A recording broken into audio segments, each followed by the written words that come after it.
Hi అండి, నివన్య కిచెన్కి స్వాగతం. ఈరోజు రెసిపీ ములక్కాడ చారు. అందుకోసం ములక్కాడలు, టమాటా, బంగాళదుంపలు, పచ్చిమిర్చి, ఆనియన్స్, కొత్తిమీర, కరివేపాకు కట్ చేసి పెట్టుకోవాలి. తర్వాత స్టవ్ వెలిగించి ప్యాన్ పెట్టుకొని 2 కప్పులు ఆయిల్ వేసుకొని ఆయిల్ వేడాక ఆవాలు, జీలకర్ర, పచ్చిమిర్చి, ఆనియన్స్, కరివేపాకు వేసుకొని ఫ్రై చేసుకొని తర్వాత ములక్కాడ ముక్కలు వేసుకొని బాగా మగ్గించాలి. 1 నిమిషం పాటు మూత పెట్టి మగ్గించుకోండి.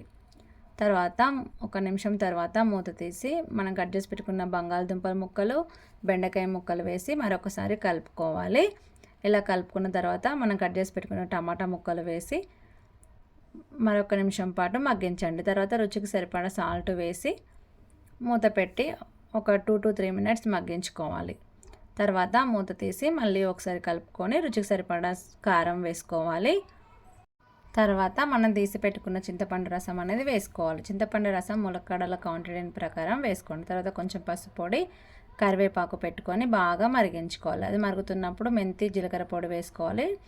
వేసుకొని మరిగిన తర్వాత లాస్ట్ దింపేటప్పుడు ధనియా పౌడర్, కొత్తిమీర, ఆనియన్స్ వేసుకొని 1 నిమిషం పాటు మరిగించి స్టవ్ ఆఫ్ చేసుకోవాలి. అంతే అండి, ములక్కాడ చారు రెడీ అయిపోతుంది. వీడియో నచ్చితే like, share, subscribe. Nivanya kitchen friends.